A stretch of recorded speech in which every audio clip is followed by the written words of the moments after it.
I came home 3 hours early from my golf game because the weather turned. The forecast had promised sunshine, but dark clouds rolled in by the seventh hole, and we'd called it quits. I pulled into my driveway at 2 in the afternoon instead of 5, parked in the garage, and walked through the kitchen door expecting to find Jessica reading in the sunroom or working in her garden. Instead, I heard her voice coming from my study. The door was half closed, and she was speaking in a tone I'd never heard before. Low, intimate, urgent. $2 million, Kyle. We just need to be patient a little longer. The policy's been active for 18 months now. That's past the contestability period. Once it pays out, we're set for life. I froze in the hallway, my golf bag still over my shoulder. Kyle, she'd mentioned that name before. Her brother, she'd said. He lived in Denver and they weren't close, but the way she said his name now didn't sound like a sister talking about a brother. I know it's hard, Jessica continued, her voice dropping even lower. I know you want us to be together now. But we can't rush this. Richard has to believe everything is normal. If he suspects anything, if he changes the beneficiary or cancels the policy, we get nothing.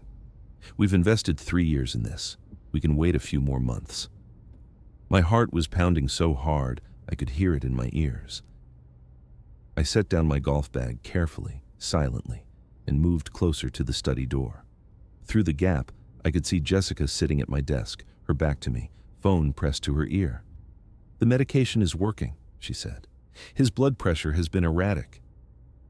The doctor said another spike like last week could cause a stroke, and if that happens naturally, it's just tragic. A 68-year-old man with hypertension. No one questions it. The medication. My blood pressure medication. Jessica had been managing my pills for the past 6 months, claiming she wanted to help me stay healthy, that she didn't want to lose me like I'd lost Helen. I'd thought it was sweet, caring, the gesture of a devoted wife. But now, standing in my own hallway listening to her discuss my death like a business transaction, I understood what she'd really been doing. Managing my medication, controlling what I took, making sure my blood pressure stayed dangerously high. I love you too, Jessica said softly. This will all be over soon. We'll have the money, we'll have each other, and we'll finally have the life we deserve. Richard won't be in the way anymore. She hung up. I heard her sigh, heard her chair scrape back. I moved quickly, quietly, back down the hallway and out through the kitchen door to the garage. My hands were shaking as I sat in my car, staring at nothing, trying to process what I'd just heard. My wife of 3 years was planning to kill me for life insurance money, with someone named Kyle who wasn't her brother. They'd been planning this for years, and they were using my medication to do it. I sat there for 20 minutes, forcing myself to think clearly. Panic wouldn't help. Emotion wouldn't help. I'd spent 40 years building a restaurant empire from nothing, learning to read people, spotting deception, making calculated decisions under pressure. Those skills had made me wealthy. Now they might save my life. I needed to understand the full scope of what I was facing. I needed evidence. I needed a plan. And I needed to make sure Jessica didn't realize I knew anything. I took a deep breath, composed my face, and walked back into the house. Jessica was in the kitchen now, preparing dinner, humming softly to herself. She looked up when I entered and smiled that warm smile I'd fallen in love with 3 years ago. Richard, you're home early. How was golf? Rained out, I said, keeping my voice casual. Figured I'd come home and spend the afternoon with my beautiful wife. She crossed the room and kissed me, and I had to force myself not to pull away. Her lips felt like poison now. Her touch felt like threat. But I smiled and kissed her back, because she couldn't know. Not yet. That's sweet, she said. I'm making your favorite. Chicken piccata, it'll be ready in an hour. Perfect. I'll just go shower and change. I went upstairs to our bedroom, locked myself in the bathroom, and stared at my reflection in the mirror. My name is Richard Morrison. I'm 68 years old. I spent 42 years in the restaurant industry, starting as a dishwasher at 16, and retiring 5 years ago as the owner of a successful chain of 12 upscale restaurants across 4 states. I sold the business for $52 million. After taxes and investments, I'd netted about $38 million. I wasn't the richest man in the world, But I was comfortable, very comfortable, and apparently that made me a target. My first wife, Helen, died 7 years ago from ovarian cancer. We'd been married 41 years. She was my partner in everything, the love of my life, my best friend. Losing her nearly destroyed me. For 2 years after her death, I barely functioned. I went through the motions of selling the business, of managing my investments, of existing, but I wasn't living. Then, 3 years ago, I met Jessica at a charity gala. She was 45 then, beautiful, charming, and she'd sought me out specifically. She'd done her research, knew about my restaurants, complimented my business acumen, asked intelligent questions about the industry. I was flattered. An accomplished, wealthy older man being pursued by an attractive younger woman. It was cliché. I knew that even then. But I was lonely. We dated for 6 months. She was attentive, affectionate, seemingly genuine. She never asked about money directly, never pushed for expensive gifts, never acted like a gold digger. She had her own job as an interior designer, her own apartment, her own life. She wanted me, she said, not my wealth. I proposed on a beach in Maui. She cried happy tears and said yes immediately. We married 3 months later in a small ceremony with a few close friends. Helen's memory was still too fresh for a big celebration, and Jessica understood that. She was patient, understanding, perfect, or so I thought. My attorney, Bernard Hastings, had strongly encouraged a prenuptial agreement. "Richard, I know you're in love, but you're a wealthy man entering a second marriage with a significant age gap. Protect yourself." I'd hesitated. I didn't want to insult Jessica, didn't want to start our marriage with mistrust. But Bernard was insistent. "If she truly loves you and not your money, she'll sign without complaint. If she refuses or fights it, that tells you everything you need to know." So I'd asked Jessica about a prenup. She'd paused for exactly 3 seconds, then smiled. "Of course, Richard. I'm marrying you, not your bank account. Whatever makes you comfortable." She signed the prenuptial agreement without reading it carefully, or at least she pretended not to. The terms were clear and brutal. If we divorced, she'd receive a modest settlement, $200,000 plus $50,000 for each year of marriage. After 3 years, that meant $350,000. Enough to start over, not enough to retire on. More importantly, the prenup specified that she had no claim to my estate if I died. Everything would go to my daughter from my first marriage, Caroline, and to various charities I had designated. Jessica would receive nothing except whatever I specifically left her in my will. And I hadn't left her anything in my will. At the time, that had seemed reasonable. We were newly married. If we grew old together, I'd update my will eventually. But I never had. And now, standing in my bathroom replaying the conversation I'd overheard, I realized that prenup and that will were the only things standing between Jessica and my money. Except for life insurance. Life insurance wasn't governed by the prenup or the will. Life insurance paid directly to the named beneficiary, no questions asked, no probate required. And Jessica had mentioned a $2 million policy with her as beneficiary. I didn't remember taking out a $2 million life insurance policy. I dried my face and went to my study. Jessica was still in the kitchen. I could hear her moving around, preparing dinner. I unlocked my file cabinet and pulled out my insurance folder. There were several policies, $1 million on the house, another $1 million in liability coverage, $500,000 on my car collection, all standard for someone with my assets. And then I found it. A life insurance policy from Premier Life Financial, $2 million issued 20 months ago, with Jessica Morrison listed as sole beneficiary. My signature was at the bottom of the application, except it wasn't my signature. It was close, very close. Someone had studied my handwriting carefully. But I'd signed thousands of documents over 4 decades. I knew my own signature. The pressure was wrong. The slant was slightly off. Someone had forged this. Jessica had taken out a $2 million life insurance policy on my life, forged my signature, and had been paying the premiums for 20 months. And now she was discussing my death with someone named Kyle, talking about medication and blood pressure and making it look natural. I photographed every page of the policy with my phone. Then I put it back exactly where I'd found it. My hands were steady now. The initial shock had passed, replaced by cold calculation. This was a problem, a life-threatening problem. But problems could be solved if you approach them methodically.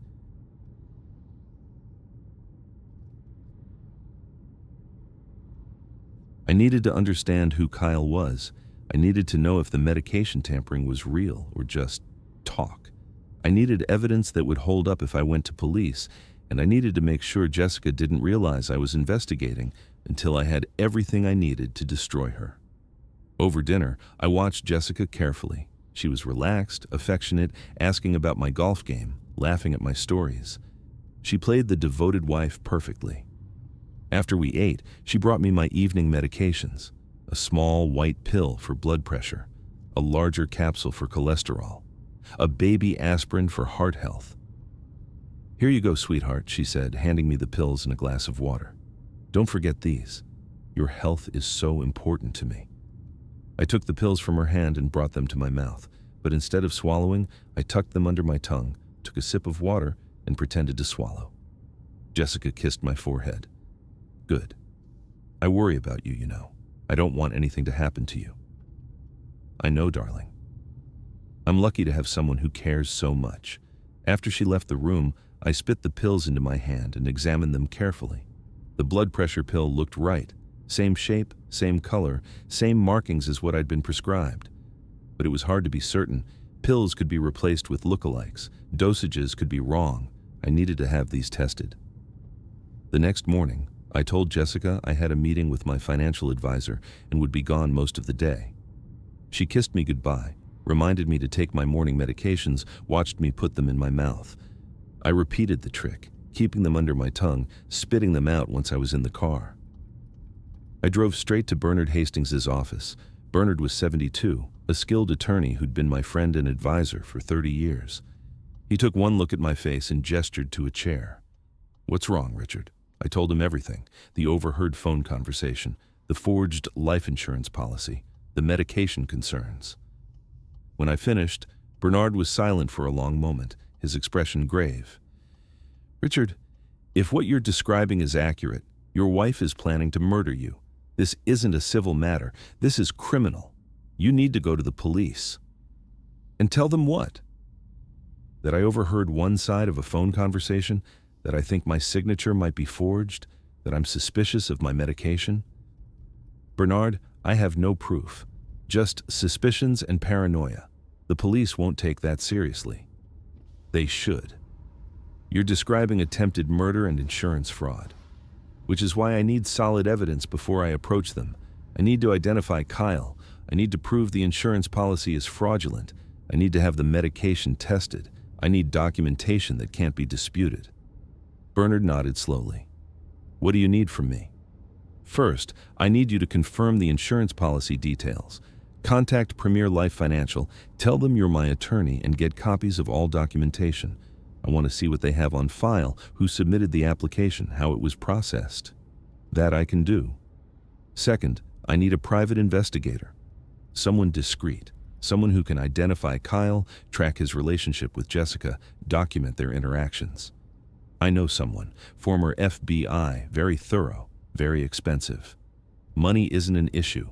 My life is. Set it up. Done. What else? I need these pills tested." I handed him the bottle. "I want to know if they're what they're supposed to be, if the dosage is correct, if there's anything in them that shouldn't be there. I'll have them sent to a pharmaceutical lab. Results in 72 hours. And Bernard, I need you to draw up a new will. Immediately.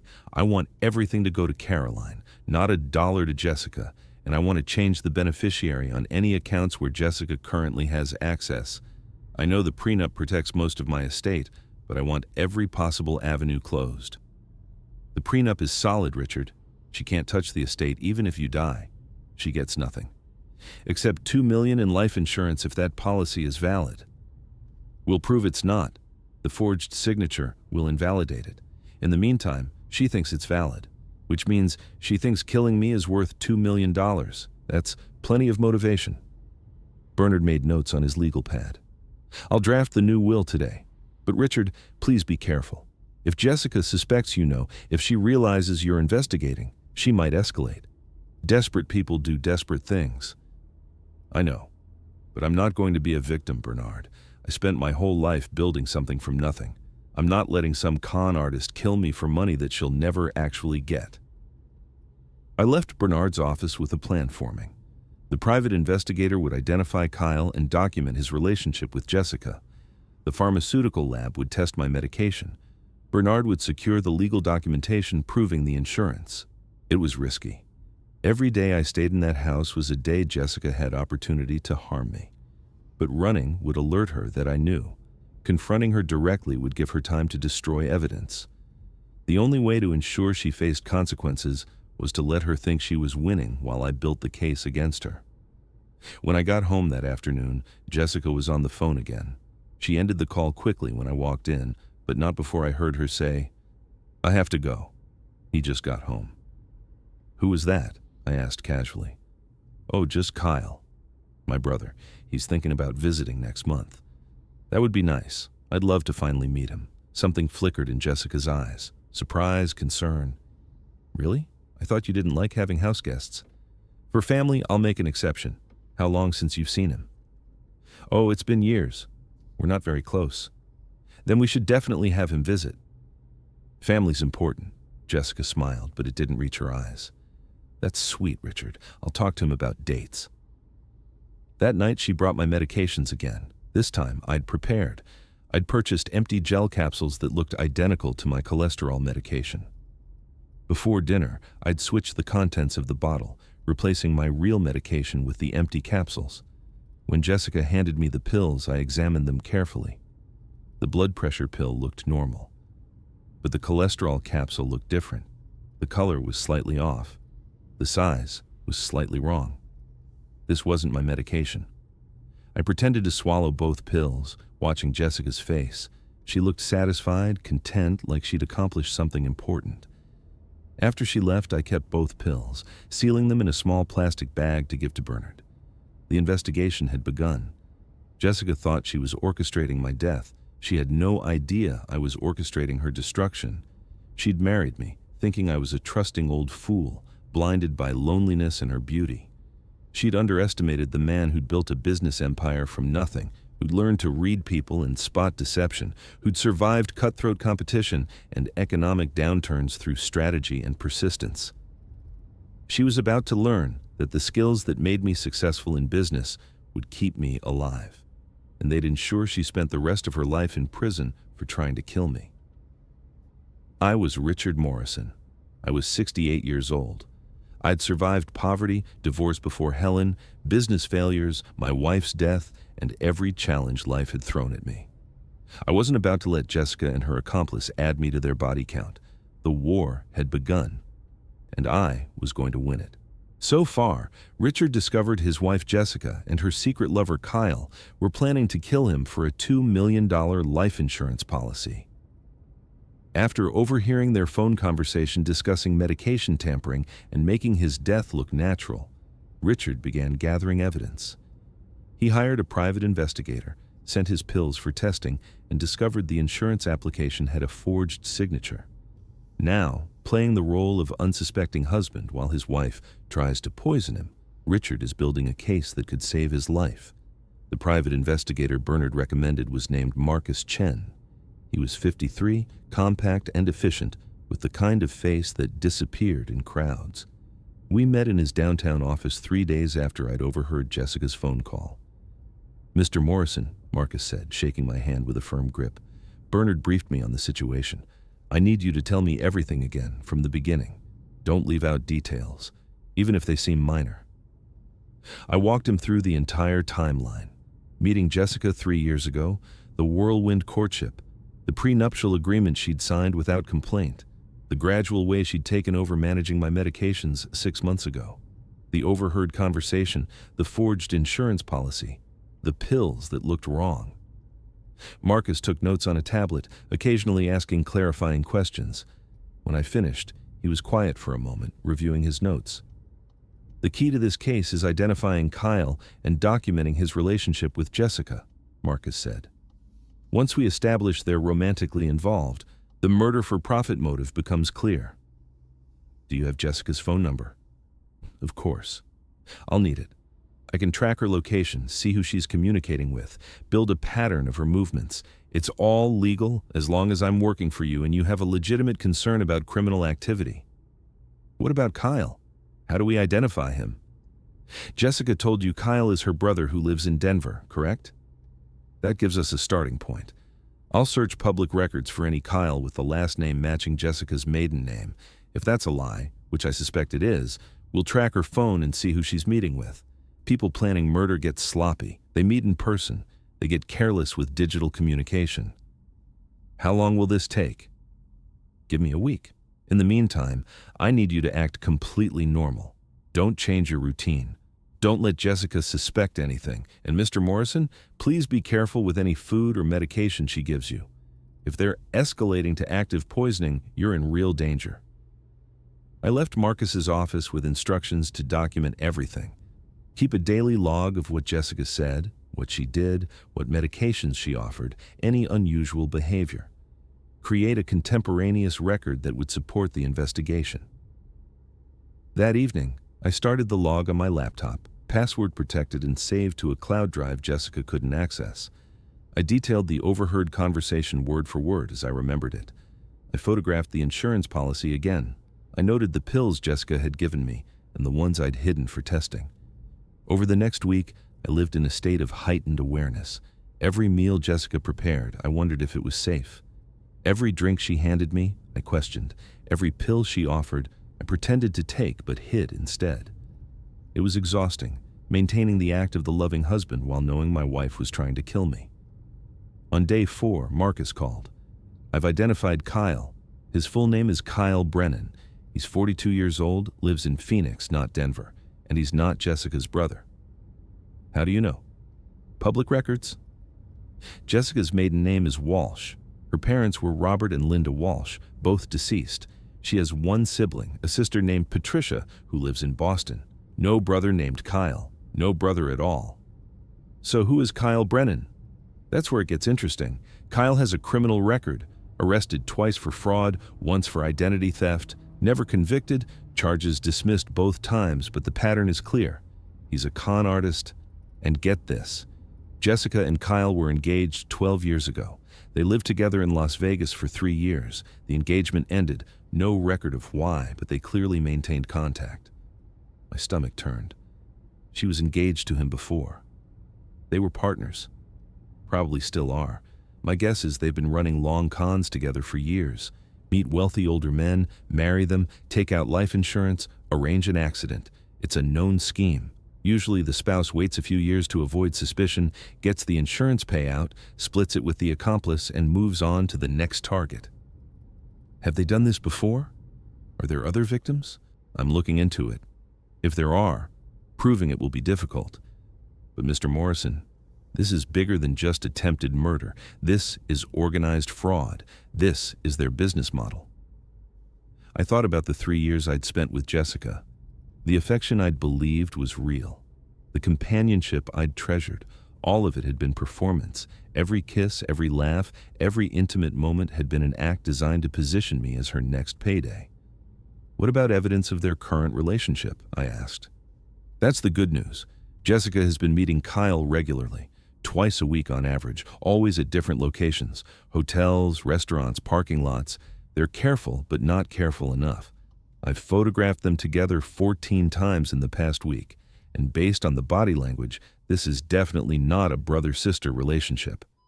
Send me the photos. I'm compiling everything into a report. You'll have it tomorrow. But Mr. Morrison, we need to think about next steps. You have enough evidence now to go to the police. Forged insurance application, false statements about Kyle's identity, photographs showing their romantic relationship, the pattern of medication management. That's sufficient for an investigation. What about the medication? I need proof they've been tampering with it. The lab results should be back tomorrow. Bernard's office said they expedited the testing. The next morning, Bernard called. Richard, the lab results are in. You need to come to my office right away. I drove downtown, my heart racing. Bernard met me at the door, his expression grim. He handed me a folder containing the lab report. The blood pressure medication was real, Bernard said. Correct drug, correct dosage. But the cholesterol medication wasn't cholesterol medication at all. It was a calcium channel blocker, a different type of blood pressure drug.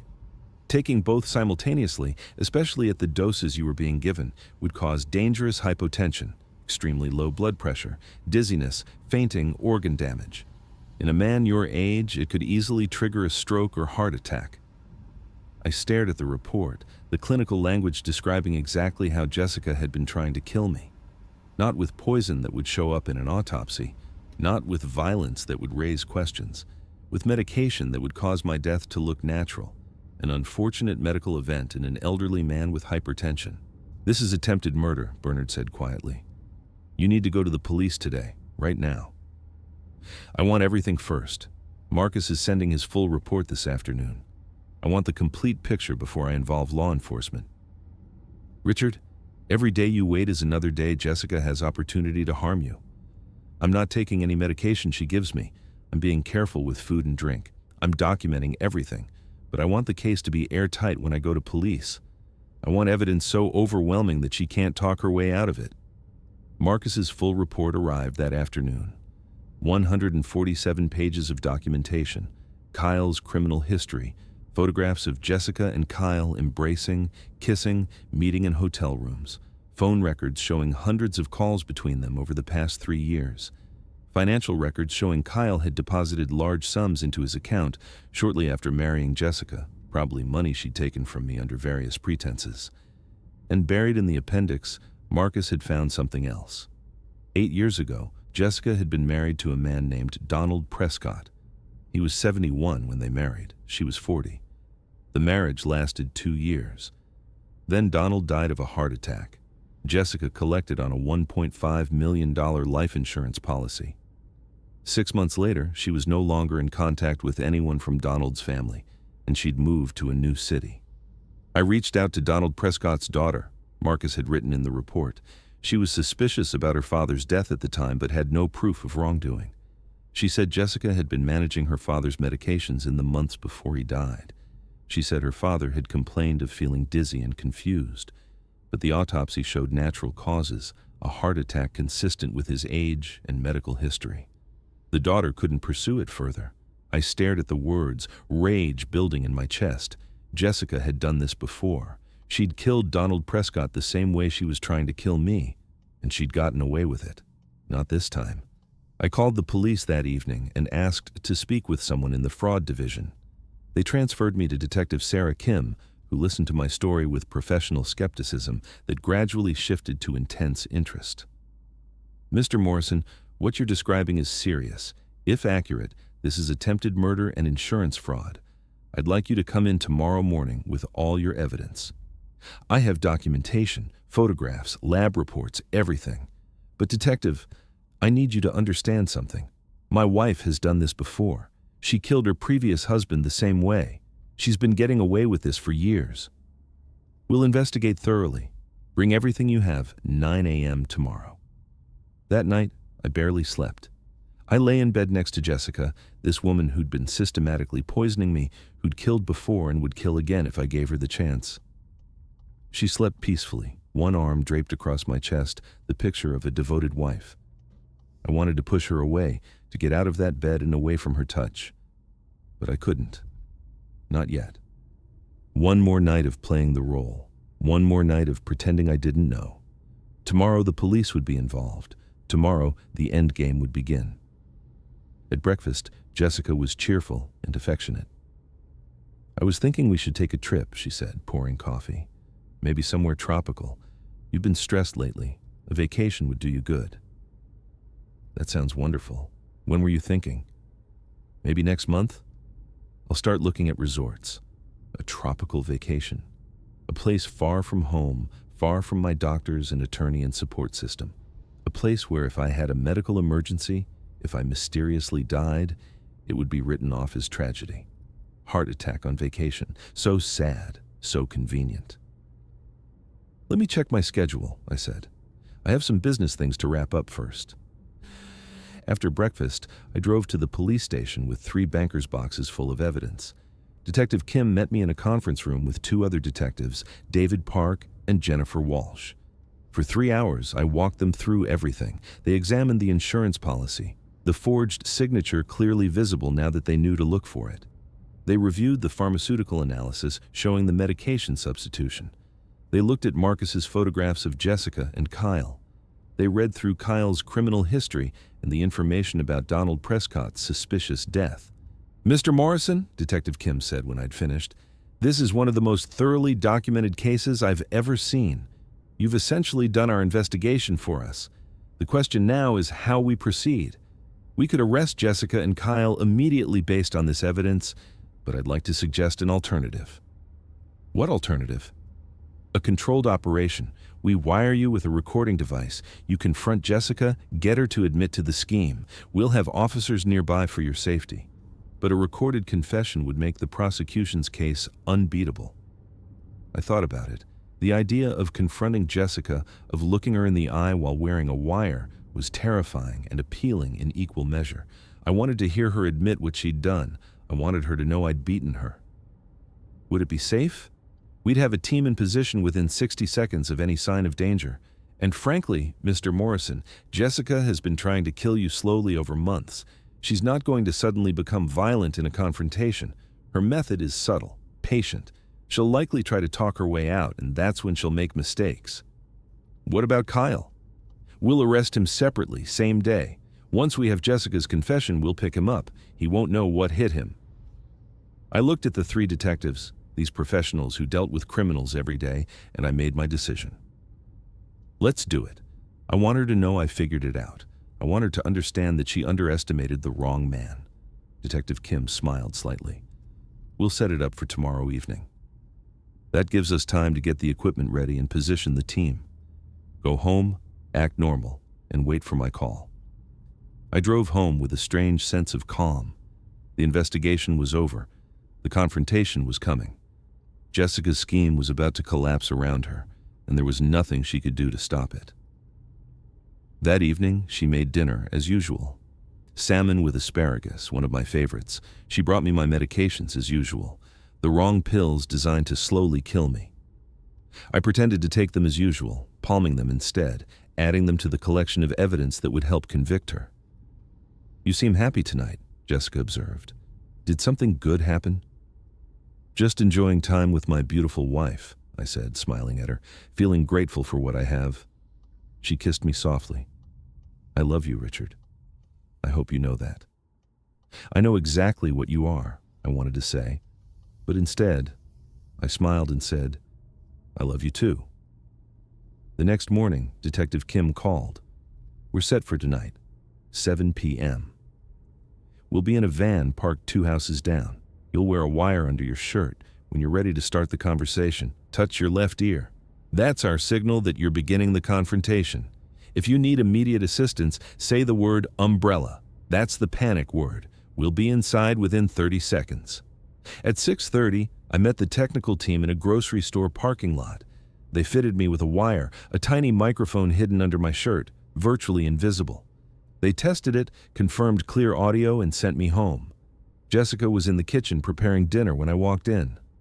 "Perfect timing," she said. "Dinner's almost ready." "Actually, I need to talk to you first." "It's important." Something in my tone made her look up. "Is everything okay?"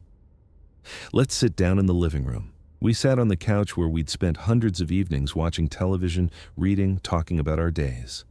I looked at her, this woman who'd pretended to love me while plotting my death, and I touched my left ear. The conversation that followed would destroy her completely, and I couldn't wait to begin. So far, Richard discovered his wife Jessica had killed her previous husband for life insurance and was using the same method on him. After documenting medication tampering, identifying Jessica's criminal accomplice Kyle Brennan, and presenting 147 pages of evidence to police, Richard agreed to wear a wire for a recorded confession. Now, with detectives positioned outside his home and recording equipment hidden under his shirt, Richard is about to confront the woman who's been trying to murder him for $2 million. Jessica looked at me with concern as we sat on the living room couch. "Richard, you're scaring me. What's wrong? Are you sick? Is it your heart?" "My heart is fine," I said calmly. "But I need to ask you about something I found." Something that's been bothering me. Of course. Anything. I was looking through our insurance files last week, organizing documents, and I found a life insurance policy I don't remember signing. $2 million from Premier Life Financial. Do you know anything about that? Jessica's face remained composed, but I saw her pupils dilate slightly, a micro-expression of fear. Oh, that. I took care of that for you about 2 years ago. You said you wanted to make sure I'd be taken care of if anything happened to you. Don't you remember? I don't remember that conversation. In fact, looking at the signature on the application, it doesn't look quite like my handwriting. Richard, you signed so many things. Maybe you were tired that day or distracted. These things happen. Maybe, I said. But there's something else. The medication you've been giving me, the cholesterol pills, they look different lately. Her expression shifted, just barely. Different how? Different color? Different size? I was concerned, so I had them tested at a pharmacy. They told me these aren't cholesterol medication at all. They're blood pressure pills, a different type than what I'm already taking. Taking both together could be dangerous. Jessica laughed, but it sounded forced. That's ridiculous. I get your medications directly from the pharmacy. There must be some mistake with their analysis. There's no mistake, Jessica. The lab confirmed it. Someone has been giving me the wrong medication deliberately. Medication that could cause my blood pressure to drop dangerously low. Medication that could cause a stroke or heart attack that would look completely natural. The room was silent. Jessica stared at me, her mind clearly working through responses, calculating how much I knew, how much I could prove. Richard, I don't know what you're implying, but it's insulting. I love you. I would never hurt you. Then explain Kyle. Her face went pale. What about Kyle? Your brother Kyle, who lives in Denver. Except he doesn't live in Denver, does he? He lives in Phoenix, and he's not your brother at all. He's your ex-fiancé. You lived together in Las Vegas 12 years ago. Jessica stood up abruptly. Who told you that?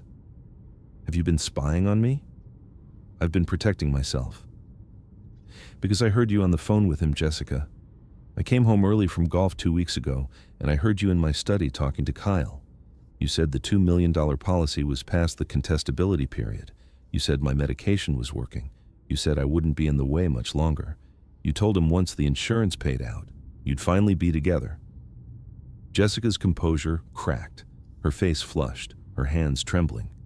You heard that? Every word. Richard, let me explain. It's not what it sounded like. Then what was it? Because it sounded like you and your accomplice were planning to kill me for life insurance money. No. God, no. Kyle and I were just talking about worst-case scenarios, planning for the future. You're older than me, Richard. Statistically, you'll die first. That's just reality. We were discussing what I'd do if you passed away naturally. That's all. Naturally. After you'd been giving me medication designed to cause a heart attack or stroke. I never gave you the wrong medication. Never. This is insane. I have the pills, Jessica. I have the lab analysis. I have photographs of you and Kyle meeting in hotels. I have his criminal record showing fraud and identity theft. And I have something else. I have information about Donald Prescott. The name hit her like a physical blow. She sat down heavily, all the color draining from her face. What about Donald? Your first husband. The 71-year-old man you married 8 years ago. The one who died of a heart attack after 2 years of marriage. The one whose medications you were managing before he died. The one whose life insurance paid you $1.5 million. Donald died of natural causes. The autopsy confirmed it. Natural causes that you engineered. The same way you've been trying to engineer mine. You found a method that works, didn't you?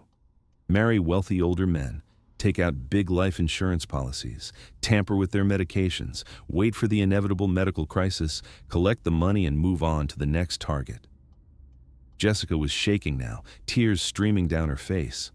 That's not true. You're paranoid. You're confused. Maybe your medication is affecting your thinking. My thinking is perfectly clear. Clearer than it's been in months, actually, ever since I stopped taking the pills you were giving me. Richard, please.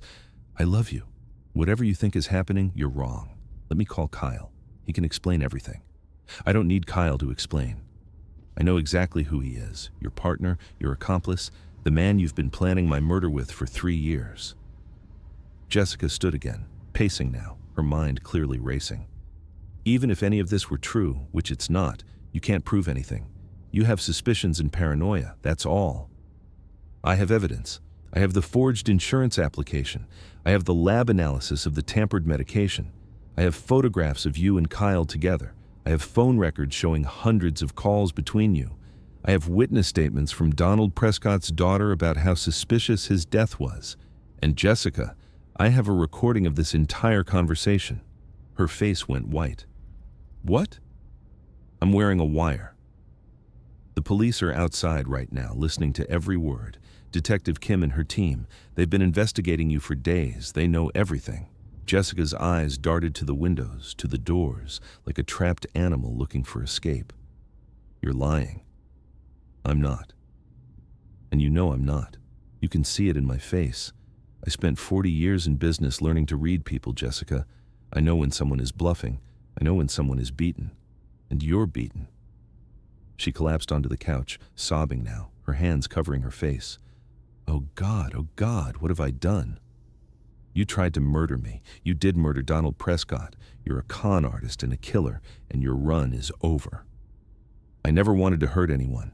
I never wanted this. It was Kyle's idea, all of it. He planned everything. He found the targets, he researched the medications, he forged the documents. I just played the role he gave me."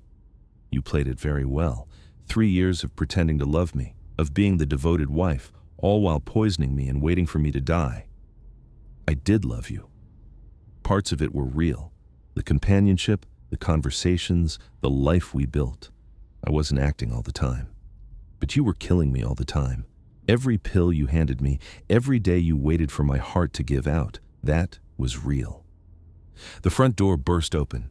Detective Kim entered with 3 uniformed officers, weapons drawn. "Jessica Morrison, you're under arrest for attempted murder, insurance fraud, and conspiracy. Put your hands where we can see them." Jessica didn't resist.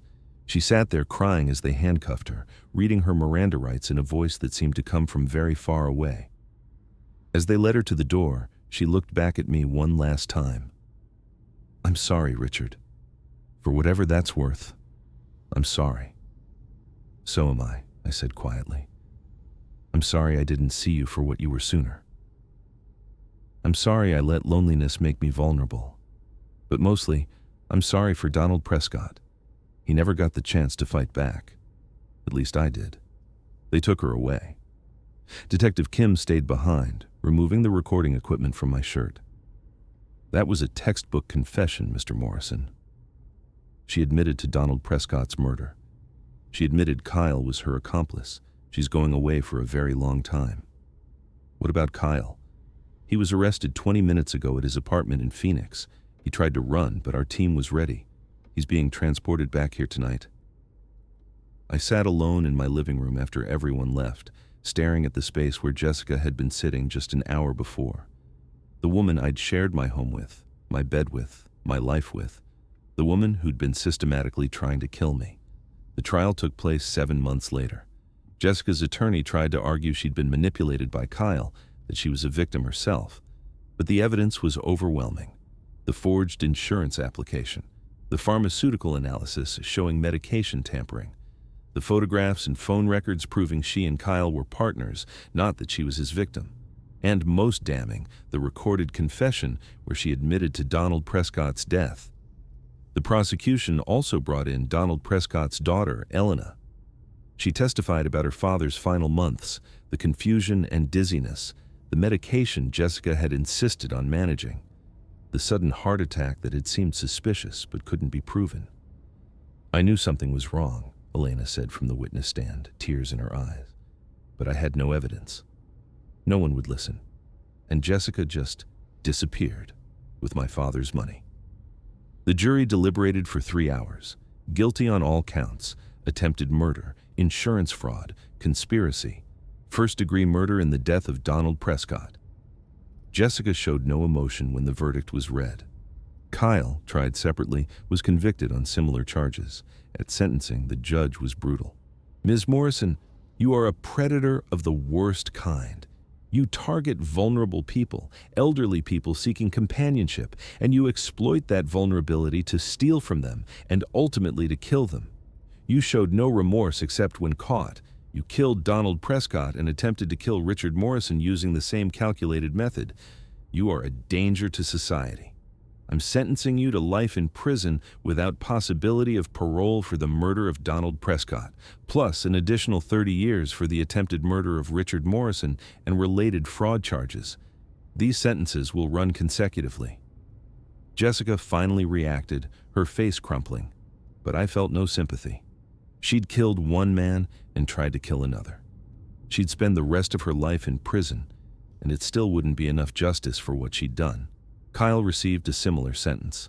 Life for conspiracy to murder, plus additional years for fraud and forgery.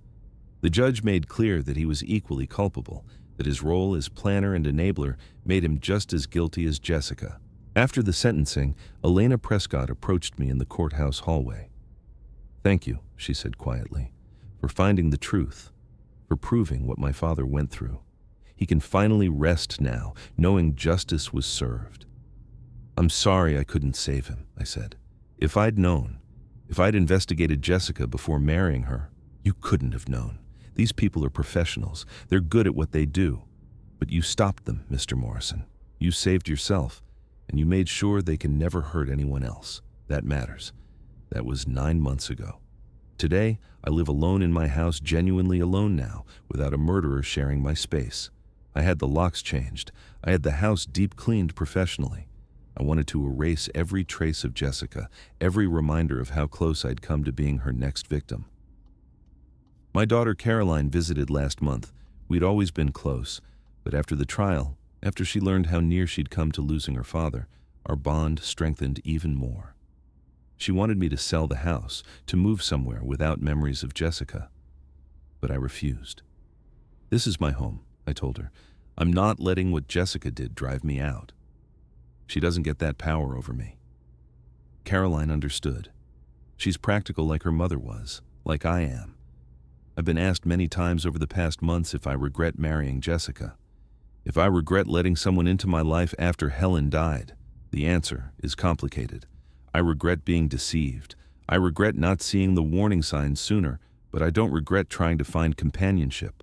Loneliness after loss is real and painful. Wanting connection doesn't make someone foolish, it makes them human. What I learned is that protecting yourself doesn't mean closing yourself off. It means being smart. It means doing due diligence. It means trusting your instincts when something feels wrong. If you're in a similar situation, if you're a widow or widower considering a new relationship, if you're vulnerable and lonely and someone seems too perfect, here's what I learned. First, investigate before you commit. It feels unromantic, but your safety matters more than romance. Do background checks, verify employment history, confirm family connections, look for inconsistencies in stories. Jessica told me Kyle was her brother. One simple public record search would have exposed that lie. Second, protect your assets legally before remarrying. Prenuptial agreements aren't romantic, but they're necessary. Trusts and wills that protect your children's inheritance are essential. Life insurance beneficiaries should be carefully considered. If someone truly loves you and not your money, they'll understand these protections. Third, maintain independence. Don't let anyone manage your medications, your finances, your daily life to the point where you lose autonomy. Jessica took over my pill management, and I let her because it seemed caring. It was actually positioning. Keep control of the things that matter. Fourth, stay connected to family and friends. Isolation is a tool of exploitation. If someone is trying to separate you from your support system, that's a warning sign. Jessica never directly told me to stop seeing people, but she subtly discouraged visits from Caroline, created conflicts with friends. Maintain those relationships. They're your safety net. Fifth, trust your instincts. If something feels wrong, investigate. Don't dismiss your concerns as paranoia or age-related confusion. I almost did. I almost convinced myself I was imagining things, but that overheard phone conversation saved my life because I trusted what I heard and acted on it. Sixth, document everything. Keep records, save emails and texts, note conversations and incidents. If you ever need to prove wrongdoing, contemporaneous documentation is invaluable. My detailed logs helped police build their case. And finally, know that being older doesn't make you helpless. Jessica and Kyle targeted older men because they assumed we'd be easy victims, trusting, lonely, grateful for attention, not likely to fight back. They were wrong. The skills I'd developed over a lifetime in business, the experience of reading people and spotting deception, those didn't disappear at 68. They saved my life. Age brings vulnerability, yes, but it also brings wisdom. It brings perspective. It brings the knowledge of how to think strategically and act decisively. Jessica thought she was playing a confused old man. She didn't realize she was playing someone who'd spent 40 years outmaneuvering competitors and building an empire from nothing. I'm 70 now, 2 years older than when this nightmare began. I live alone, but I'm not lonely. I've reconnected with old friends. I've gotten involved in community organizations. I've started mentoring young entrepreneurs. I've built a full life that doesn't depend on a romantic relationship for meaning. Will I ever remarry? I don't know. Maybe. But if I do, it will be with eyes wide open. It will be with proper protections in place. It will be with someone whose background I've thoroughly investigated and whose character has been proven over time. The $2 million insurance policy Jessica took out on me was voided after her conviction. The insurance company refunded all premiums paid. That money, along with the restitution from selling Jessica's assets, went to Elena Prescott. She'd lost her father to Jessica's scheme. It seemed only right that she benefit from its unraveling. I'm financially comfortable. I have my health, I have my daughter and grandchildren. I have my freedom and my life. Things Jessica tried to take from me, things I fought to keep. Every morning, I wake up in my home, and I'm grateful. Grateful to be alive. Grateful I trusted my instincts. Grateful I had the resources to investigate and the courage to act. Not everyone in my position would have those advantages. Many victims of financial elder abuse and exploitation don't have the money for private investigators or attorneys. They don't have the business experience to recognize con artists. They become statistics instead of survivors. That's why I've started speaking publicly about what happened to me. I've talked to senior centers, community groups, anyone who will listen. I tell my story not because I'm proud of being deceived, but because I want others to learn from it. I want people to know the warning signs. I want them to understand that age doesn't equal helplessness and that fighting back is possible. I'm Richard Morrison. I'm 70 years old. I'm a widower. I'm a retired businessman. I'm a survivor of attempted murder, and I'm living proof that you're never too old to protect yourself, never too vulnerable to demand justice, and never too trusting to learn from betrayal. Jessica is in prison for life. Kyle is in prison for life. They'll never hurt anyone again. That's not revenge. That's protection. Protection for me, for all the other potential victims they would have targeted, for everyone who might have been fooled by their charm and destroyed by their greed. I won, not because I wanted to win a war, but because I refused to lose my life. There's a difference. Victory isn't about destroying your enemies. It's about surviving their attacks and ensuring they can't attack again. My house stands as my sanctuary now, truly mine again. The rooms that Jessica walked through are just rooms. The bed we shared is just furniture. She has no power here anymore, no presence, no memory that can hurt me. I'm here, I'm alive, I'm free. And every day is proof that wisdom defeats deception, that experience defeats manipulation, and that an older man with determination is far more dangerous to predators than they ever imagined. Did you like this story? Stories like this remind us that vigilance matters at any age, that protecting yourself is strength, not weakness, and that justice is possible even when the threat comes from those closest to us. Where are you listening from? Let me know in the comments below.